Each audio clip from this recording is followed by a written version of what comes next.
Hi, I'm Paul and I'm part of Worcestershire Archive and Archaeology Service. This film is about informal learning and it goes alongside a toolkit that we've produced that goes into more detail and has various links that you can refer to afterwards. So what is informal learning? It's an important part of what many of us do, even if we don't necessarily use that phrase or know what that phrase is, and we might not be aware that we're doing it. It covers a lot of what happens within heritage venues. One definition, informal learning can happen anywhere and at any time. It should be active, participatory and accessible, and inclusive to all ages and abilities. It's not structured in terms of learning objectives, learning time and learning support, and does not usually lead to a qualification. Most of us provide something that falls within informal learning. And we want to engage people. People want to come and learn when they come to our venues, even if it's not sit down and have us talk to them.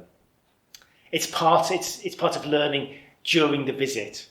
People come to us for various reasons, but they often want to discover something new, feel that they've learned something whilst visiting, and take something away. I said it's by the definition in an informal way, in part of a natural part of the visit.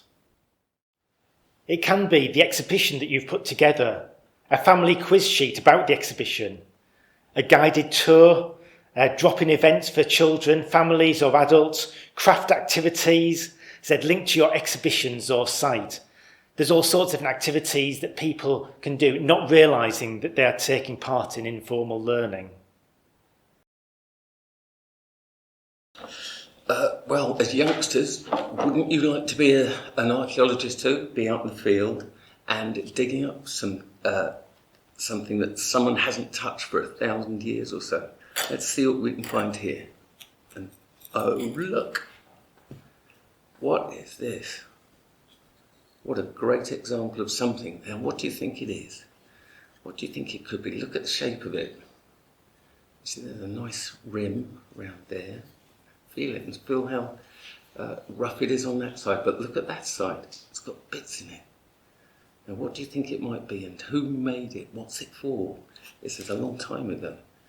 This is actually part of a Roman mortarium, which is a bowl that would have been buried with a body or the remains of someone to hold some goods for the afterlife. But imagine what else there is around here if we've just found this. Is there anything else related to the Roman or the burial? Let's have a look. So why do we do this? Why do we do informal learning? Well, one reason is we want to pass on something about ourselves, our museum, heritage venue, whatever. We have great collections and venues and buildings. The people that we have are knowledgeable and passionate. We exist because we believe what we have is important. We want to pass it on and excite people too. And if we've created an exhibition, then we want to help to explain and help people understand what it is that it's all about and possibly go a little bit deeper if they want to. We also want to ensure that people who come to us enjoy themselves, interact with us and have a great experience, and informal learning can help with this. People, when they're wanting to have a day out or an afternoon out, are looking for a good experience, but they're often wanting to discover something at the same time. Families looking to combine something which occupies children with activities which help them learn and discover something new.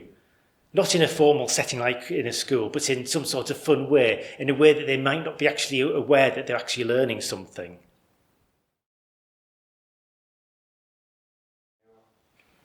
Have you ever thought of how they wrote in the old days? They used to use a quill. If you've not tried it, you must come up and have a go yourself.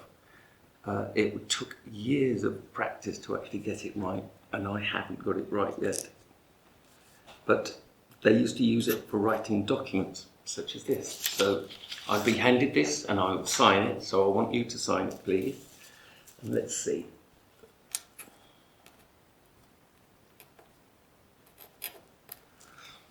Now, what have I just signed up to? Can you read that?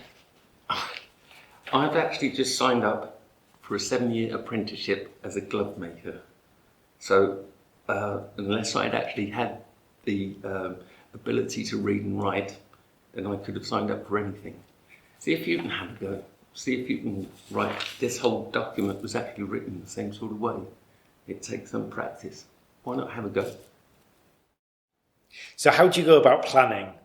Well, one thing is to think about yourselves and what you can use. What do you already have in terms of what are your exhibitions, collections, your building, expertise, staff, the venue? There'll be lots of resources that you can have without getting new things. How can you utilise those? How can you make the most of those? And then, what do you want to communicate? And what do you want people to discover or take away? Which will have some sort of link to you. So that when people go away, there is some sort of relevance to what they've learned with who you are. And also, what do people want? What goes well already with your visitors? What do they like? Or at similar venues? Have you asked them either formally with questionnaires and surveys or informally? You're chatting to visitors. What do they like? Why have they come along? That can be very useful, finding out what they're wanting to do, what they would like you to be offering. And then think how you can respond. How can you combine it with your strengths? And look at what other people are doing. What ideas can you take? Most of us, the ideas that we do, the events that we do, have already been inspired by somebody else. Check website, social media. Just make sure that you adapt it to your own strengths, your own venue. Be innovative. Look at what you do and think, is there a simple twist you can do to make it a bit more different, a bit more interactive? You don't always need something new, but just think, what could we do that would just change it slightly? And can you work with others? Are there local groups or people that you know or there are locally who might want to come and help, maybe deliver something or help with planning or providing ideas? You might be in partnership or they may come in and do it for you. This is a mutual benefit and also an extra resource that you can use, and others may be happy to come along and contribute. We also need to be realistic. We all have limitations of our resources, how much time we have, how many people can help, money, space, skills. Will you charge for this? But be realistic rather than thinking that you can do something all singing, all dancing if that's beyond you. Sometimes something simple is just as good. Write down your plan so you can see it and show others to help go through. Have we covered everything? Have we got everything covered? Are there any other ideas people can think? Have I overlooked anything? And know in your own mind what it is that we're doing. And make it fun. That's what people are coming along for. So whatever you're doing, think, how can we make this fun? How can we make this interactive for people to join in and enjoy it? So these are two sections from Beyond the City Wall, which was an exhibition that was created when the Hive first opened, using research that we had collected with the help of many volunteers, telling the story about this site. So as part of it, pull-ups were professionally designed and produced, including cartoons at the bottom that told a story. Now, certain aspects, yes, cost a lot of money, but you can take various ideas from these and you can replicate them elsewhere. The idea with the cartoon, for instance, of turning things into a story. What's going on? Going beyond documents, thinking, well, what is actually happening? How can we create a bit of a story? And one of the themes running through the cartoon was a magic iPad. So that was a bit of an idea of pretending that she had an iPad that could transport her into the past. And whilst this was up, we had various activities. We tried to keep them fairly simple. There was a worksheet with a few simple ideas, a word search based on what was happening. People could draw pictures in response to what was happening with a few ideas of what they could do. There was some dressing up clothes, fairly simple. I think mostly somebody brought them in for things that had up there from home, just to based on different historical periods to try and encourage people to get into the mindset of that they might have travelled back in time. Sometimes the exhibition was just left and people could just go and help themselves and have a go with the activities. Other times we would help facilitate them, and then that would give us the opportunity to have a chat about the story and what was happening and some of the things that we had. So make sure that you pitch it to the right level. Have a think about who they are. Have it in your mind what these people are like. Who are you aiming it at? What are their ages? What are their existing knowledge? Many of the informal learning activities are cross-generational, so you may be kind of pitched a couple of different levels, one to the children, one to the adults, but make sure that both of them are catered for in terms of activities, interests, and what information it is. What information may they already know, or they might know nothing and you're starting from a lower level. And then try to avoid using jargon, and if you're writing down, try to use plain English. There are some websites where you can put things in and that will help you with that, to make things as straightforward as possible, so you're not making assumptions and people feel that they can engage with whatever it is that you're doing, whatever activity, and it's at the right level for them. We're all under stresses of time and resources, so try to make things as simple as possible. What have you got? What have you done already that you could either just repeat or do with a twist? You've got an idea. How could we adapt, make it a bit more interactive, do something a little bit different, make it a bit more topical? Who do you have as volunteers or staff who are really good at ideas or delivery? Because that can be two different things. Somebody comes up with an idea, somebody delivers, but what resources have you got in terms of people who can help you come up with ideas and help you deliver some of these ideas? I think people that you've already got helping you. And look for simple ideas. Try and save yourself time. Look what other people are doing and look for activities that may just take a few minutes. Craft activity that doesn't involve much. It's amazing what you can do with just a small amount of resources. To just boil it down to a small activity that people, children, adults can still enjoy. So try and look around what is there that can be simple in terms of preparation, things that you may already have, and then in terms of delivery that people just drop in for a short period of time.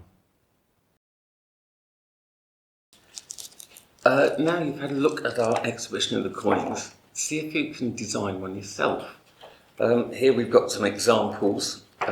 These are real coins that have been shown around. You can actually see here that there's a Roman Vespasian coin and it's got a picture of the emperor on one side, and on the other side it seems to have a horse. But if you'd like to come up and have a go yourself, what would you have on the front and what would you have on the back? Would you have your head facing forwards, turning sideways? Would you have a picture of your house in the background to show where you came from? You can get inspiration from looking at the other displays that there are around and possibly get some inspiration from there. But if you've got some ideas, come up and have a go yourself.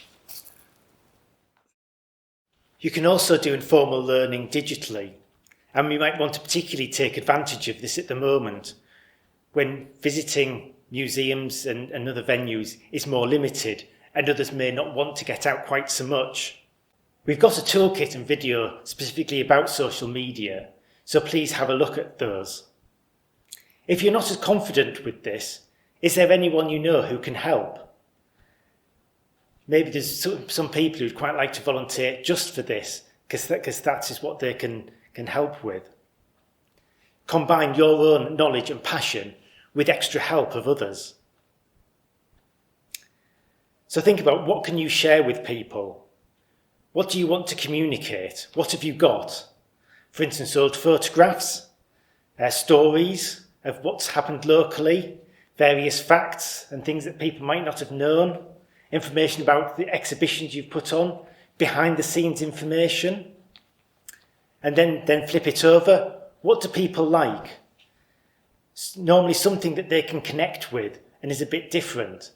Now, it'll be different for different people, what they look for, but generally things like old photographs, the stories, facts behind the scenes seem to have gone quite well.